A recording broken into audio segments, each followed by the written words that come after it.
And thank you. Our next speaker is Robert Schultz. Mevissen. Robert is a PhD candidate at the Georgetown University in Washington, D.C., where he has spent 4 years working as a research and teaching assistant. Last year, he completed an Austro-Hungarian Fulbright research grant and is currently writing his dissertation on identities, loyalty, and the Danube in the Habsburg Empire. Please, Robert, the floor is yours. You have 20 minutes, not 15. It's 15 hours. Actually, it's... I'm just going to make sure that my speech doesn't get all stuck to each other here. So, on June 15, 1884, the residents of Linz, the provincial capital of Upper Austria, crowded along the Danube's banks. This is an older picture, this is not depicting this event, but this is Linz. They crowded along the Danube's banks and the bridge crossing the river, waving their handkerchiefs and festively greeting a steamship arriving from Passau. Now, while hundreds of thousands of passengers went along this stretch every year without quite so much festivities, this boat was bringing a particular delegation that the residents of Linz were excited to greet. This was the so-called Danube Study Trip, which was organized by the Vienna-based Danube Association. The trip intended to bring together anyone interested in seeing the progress on the Danube's regulation both in Upper and in Lower Austria, and to point out areas and conditions that were still unfavorable for local communities. The trip's stop in Linz was primarily to study the local Danube sidearm, which the town's residents wanted imperial support to help either clear from sandbanks or to help secure land along which they could build a transshipment hub that would connect their rail and their river traffic. After the delegation arrived at 2 in the afternoon, the delegates received a warm greeting from the mayor, who spoke to the collected men at the town as the town's best hope to improve the Danube, so it lived up to the potential as the empire's greatest river. He was optimistic the trip would be beneficial, saying to great applause that never has success failed when proven forces unite for a good cause. After examining the local channel on military pontoons, the group found themselves in the large decorated ballroom in town. This was a very diverse crowd. Over 100 men were assembled there. There were, of course, local city council members, representatives from several imperial ministries, including the Commerce Ministry, Interior Ministry, and even the War Ministry, who had attended, regional government heads, members from a dozen riparian communities, engineers from several cities, members from numerous commercial, technical, and navigational associations, as well as representatives from steamship companies both in Austria and in Hungary. Now, what was so fascinating about this group of diverse men was not just their professional plethora of different professions, but also the breadth of the governmental, societal, and geographical crossover that they represented. And they were all united by these late 19th century Danube, well, in fact, the entire 19th century Danube transformations that were occurring. And the assembled group really sort of engendered the types of connections, the interests and identifications that the Danube brought together in the late Habsburg Empire. Now, as everyone this morning has kind of already been talking about the traditional national historiography, I probably don't need to go into too much detail that the traditional approach to the empire was very much based on national identity as the primary nexus for social and political connections amongst people. And fortunately, this historiography has moved to a point where we can talk about things like supranational loyalty. We can talk about the enduring connections of regional identities, as well as, in some cases, the appearance, or rather the existence, of national indifference along language borders. And even though national identities are obviously a category that we have to consider, they are not the only identities that obviously united people in the empire at this time. In my study, I looked to see how groups mapped their interests and concerns on their physical environments, and how it played a large role in motivating them to come together to argue over agreed-upon amendable solutions. So, if we look here, this is the Danube, and it's a very simplistic map of the Danube and its tributaries, but this provides us with a natural transnational or transregional perspective. Now, it's rather cliche to already talk about the Danube's international character, but in my case, it's particularly useful because it provides a link between the Austrian and Hungarian halves of the empire, which have, until now, routinely been split into separate national histories. Furthermore, by focusing on the Danube, the river's history as a space filled with hydromorphological occurrences such as floods or siltation, ice flows, or human technical developments and social practices such as trade, steam travel, industry and bathing, we see how groups react, respond, and form based on common experiences along the river. And this helps move us away from the sort of traditional national dichotomies and periodization, the sort of pre- and post-Ausgleich that sort of Hungarians and Austrians have broken themselves into, that after 1867 you can study one half or the other half, you don't have to study both. Especially because technical and natural occurrences in the empire do not follow this political timeline. So I'm going to mirror a bit my sources in this sort of simplistic, dichotomous relationship between how people looked at the Danube River. And that was looking at questions of threats and opportunities. For many, the Danube was a source of livelihood, a desired and necessary part of their daily life, a source of professional or personal identification. The Danube's dynamic nature and efforts at modifying it provided opportunities for many groups, but it also presented many threats to others. The river's populations responded to these threats and opportunities by shaping riverine transformations, as I said in my title, in similar manners across the empire. And to understand what I mean by these riverine transformations, I'll first briefly contextualize the technological transformations that are occurring along the Danube in the 19th century, and then I'll go into my case study looking at two riparian communities, one at Linz, Austria, and one at Ur, Hungary, and how these communities identify the river with these threats and opportunities, and how groups mobilize to address and embrace them. So you don't need to look at everything on here, but this is just kind of an overview as to works that the Austrian and Hungarian authorities undertook in terms of regulating the Danube River.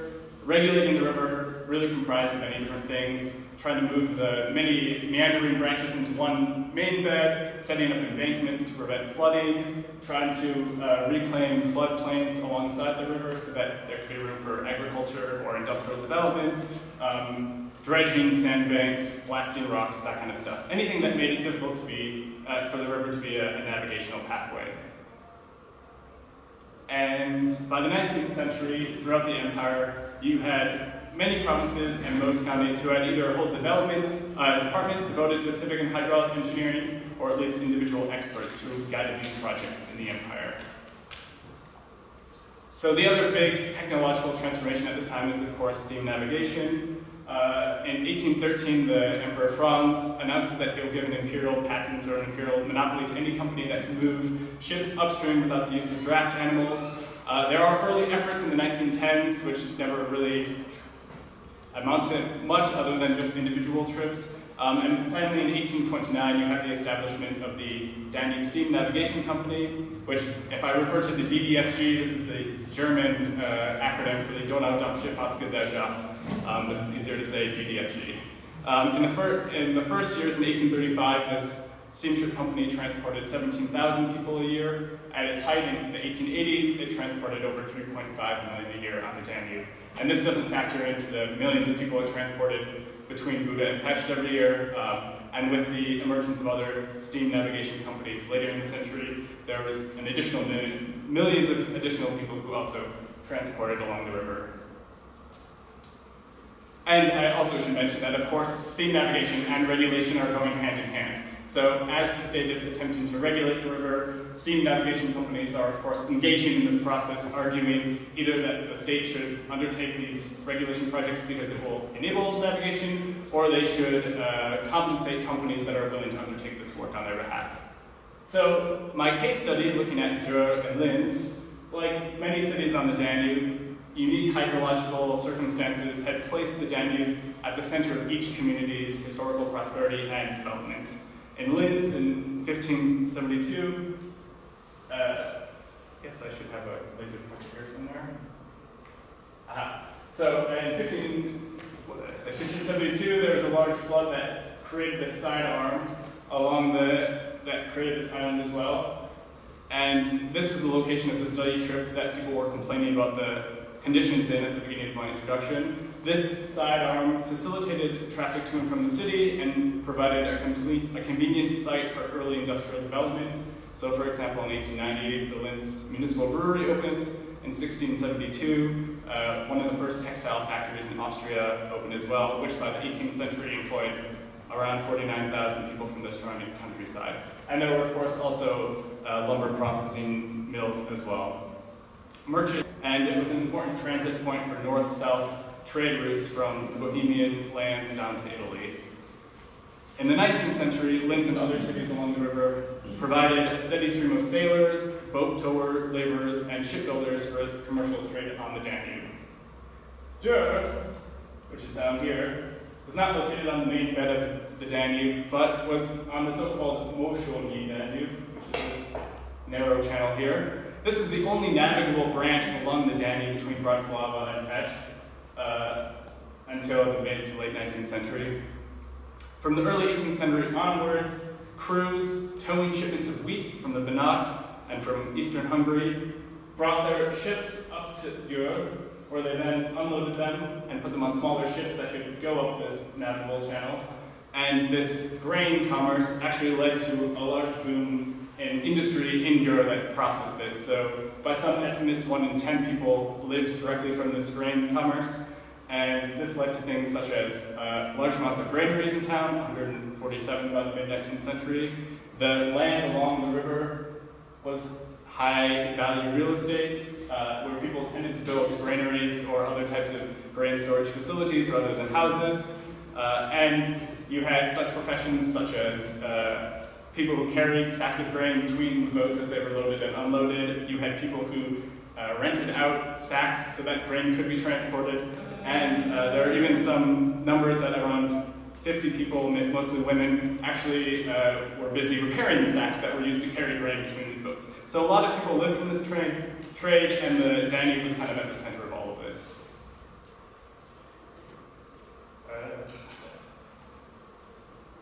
So looking at the early period in the early 19th century, how people lived and dealt with these changes, steam navigation, regulations, and the types of effects that they brought, you don't really see too many drastic changes in the early years. A lot of the traditional industry, the traditional trade, continued to arrive in both cities on non-mechanized boats. The rivers themselves remained mostly unregulated, and even despite early efforts, for example, by the Hungarian authority, the Untitled Chapter, or the Lieutenancy Council, to invest millions of gulden to regulate the section of the main bed between Pozsony or Bratislava down to here at Vienek. Dürr feared that somehow regulating that main bed would actually lead to a decline in commerce to town, because then ships could pass them by. But the DDSG, despite sort of begrudgingly acknowledging that the conditions weren't ideal, maintained their steamship station along the Moschoni Danube as well. Linz's residents also became accustomed to the initial boom of cannon fire when the steamships arrived in town by 1837. And other than that, as I said before, traditional habits remained. But the one kind of major industrial change in town was the foundation in 1840 of a shipyard at the end of the Danube Canal, which employed numerous hundreds of people from the surrounding countryside.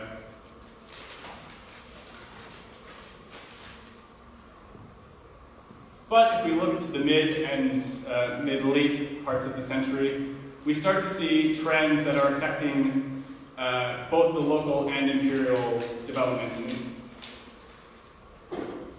For example, in the 1850s neo-absolutist period, we have large government funding on things like infrastructure projects that include rails, that included securing the banks of the Danube as well as attempts, and you see large booms in passenger traffic along the Danube as well. However, part of the trends included the spread of, as I said before, train networks, which directly challenged a lot of this traditional life along the Danube. So in 1855, the first railroad arrived in Dürr, and in 1856 that was extended. So first connected to Bruck to Dürr, and Dürr later to what's now Komárom in Hungary. And immediately the results for the town's commerce trade was pretty apparent. The very influential commercial guild, which kind of protected the merchants' interest in town, wrote to the mayor and decried the sort of decline in local conditions along the river, which caused a lot of the merchants to have to pay extra to load grain from what were smaller ships onto even smaller ships so that they could continue to ply that section of the river. For the Viennese, for the Linz crowd, you also saw a dramatic decline in the amount of passengers transported on the river as well. For Dürer, one of the problems with regulating this section of the river was that you had a lot of local resistance from people who were invested in keeping the river as it was. So one of the largest groups that created problems for navigation across the empire were ship mill owners. So these mills basically sat in the middle of the river, used the river's power to mill grain, and despite efforts even under Maria Theresa to get rid of a lot of them or move them onto tributaries or side channels, these groups didn't really comply. And the problem with that is that when anything is in the river, whether it's rocks or whether it's ship mills, that changes the hydrology of the river, which sends it normally into a bank, increases erosion, which increases siltation of waterways, which, as you can imagine, also stops ships from being able to ride on certain sections. So these types of problems, in Linz, they also had the property owners along the river who didn't want to give up their land for public usage for securing the banks because it was valued so highly. So these groups kind of prevented regulation efforts at Dürer for a while. In Linz, kind of a fluke accident, because of the perennial threats of flooding that continued to exist in this period. As you can see in this picture down here, in a 1864 flood, a steamboat was actually ripped loose and destroyed part of the bridge that was crossing over the bank. And when the residents decided to rebuild in 1874 with a new iron bridge, the bridge's pylons actually diverted the river's current away from the side channel and into the main bed. Now, as I mentioned before, the side channel was the site of many different wood processing industries. There was a military barracks on the island, which I think you can kind of see in the background back there. Not the military barracks, but the island was back behind. This was at the top. The channel went along here and into town. But anyways, so because the pylons diverted the current away from town, that meant that water speed and levels dropped in the side current, which meant that for industries that relied on the current either for transporting lumber to the mills, whether that was for the swimming facilities that relied on the water for sanitation, or the military barracks that used the channel for exercises on the river. These groups kind of complained about the conditions, and as we saw from the introduction, were some of the vocal advocates who wanted this arrangement to be fixed. And they generally appealed to the imperial authorities for that. In Hungary and in Dürer specifically, there were some efforts to overcome the sort of natural problems of dredging. There was the foundation of these groups called Árvízmentesítő, which are basically companies that were dredging waterways, helping reclaim floodplains, and building embankments.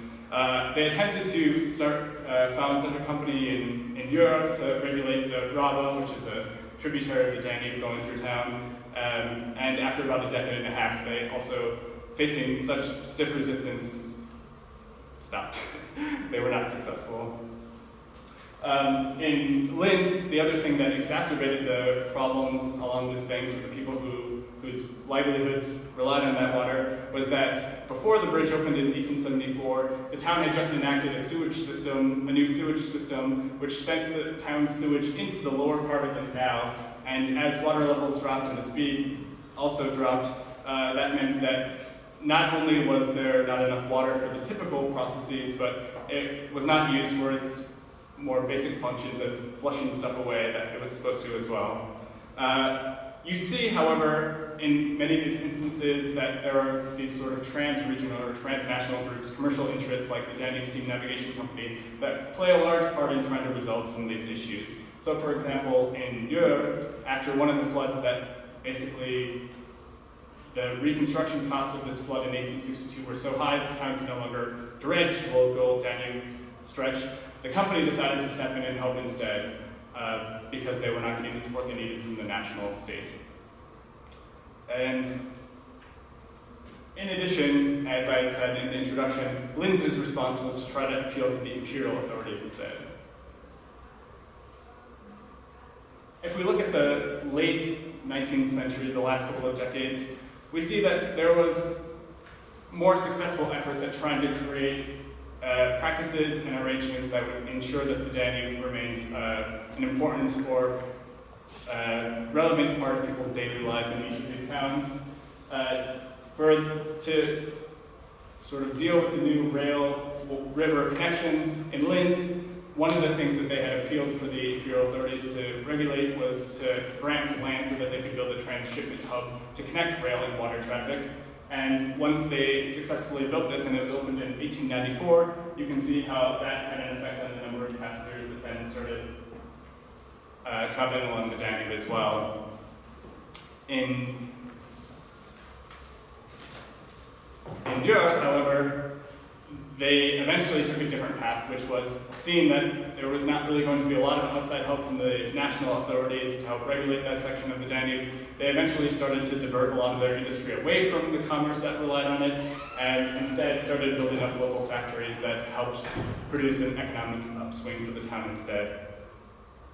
Besides just efforts at making commercial interests happy in town, in Linz, they also, after the local stretch was regulated, managed to build up lovely promenades along the river for people to use, where various social clubs helped build sitting benches and plant trees. There was also several exercise and rowing clubs that then formed along the river as well to take advantage of the regulated stretches. And the swimming facility that complained so much about sewage piling up in the sidearm eventually was washed away in a flood in 1898, but was rebuilt upstream and was expanded then in the early 19th century as well. And in terms of efforts at reducing things like flood dangers, in Europe, eventually they managed to overcome local resistance to acquiring people's land in order to build up also wharfs that would help protect from flooding. And in Linz, a very interesting practice was they, much like the Feuerwehr that kind of protected towns from fire dangers, they also founded a Wasserwehr, which was a group of volunteers who went out on the river and made sure that if there were any conditions that looked like it could lead to flooding, they would warn the townspeople as well. So in conclusion, we see how especially with the introductory anecdote, local conditions on the river were something that could draw imperial and transnational attention for many different reasons. Maybe some communities just wanted to see how these projects fared in some towns before they implemented their own. In others, they realized that any hydraulic engineering to one part of the river would necessarily affect others as well. It's interesting that as these different processes occurred throughout the empire along the Danube and many other rivers, we see how many different types of commercial, navigational, governmental, and non-governmental groups intervened on behalf of local interests to try to find common solutions that would save both jobs and livelihoods for people along the river. And this managed to cut across many different types of categories, not just national categories, but this also transcended regional, professional, and in many instances, class categories as well. Thank you very much.